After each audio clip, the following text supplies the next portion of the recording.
Now, Finance Minister Dr. Mohammed Amin Adam has criticized the management of Sunon Asogli Power Plant Limited for what he describes as bad faith in the shutting down of the plant over the Electricity Company of Ghana's unpaid debts. There's more in the following report. Sunon Asogli Power Plant halted its operations due to ECG's failure to settle an outstanding $259 million debt. The shutdown of the 560 megawatt facility threatens to push Ghana back into intermittent power supply, commonly referred to as doomsday, with significant economic repercussions. Addressing the media at the close of the annual IMF World Bank meetings in Washington, D.C., Dr. Amin Adam revealed that an agreement to resolve the debt issue is expected to be signed in the coming days, which would avert further disruptions to the country's power supply.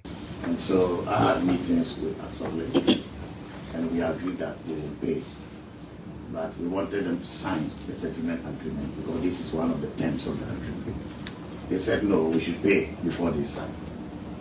But if it is part of the settlement agreement, why should I implement an agreement that has not been signed? And so we communicated this to Asogli, only for Asogli to come and say they no longer want 30 million, now they want 60 million. And if we don't pay them 60 million, they will shut down.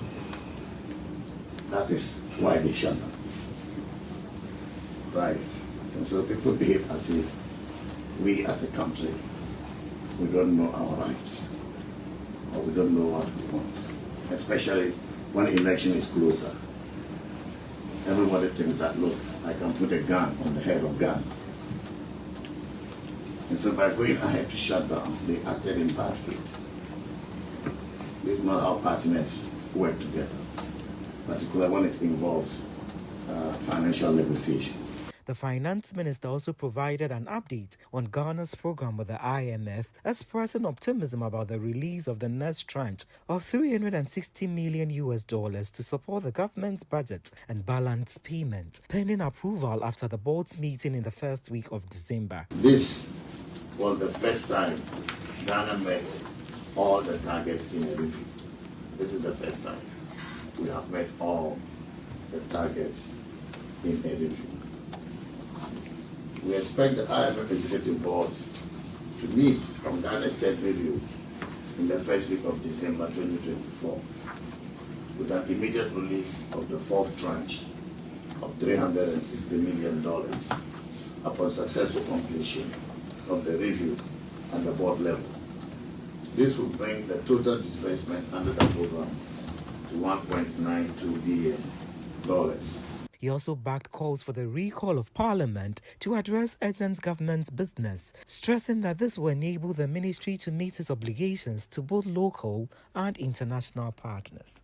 This is one of the effects it will have on government business, because we were expecting that Parliament will approve this renegotiated agreement so that the settlement between us and Senate Power and Amandi will come into force. But here's the case. Parliament is not in session.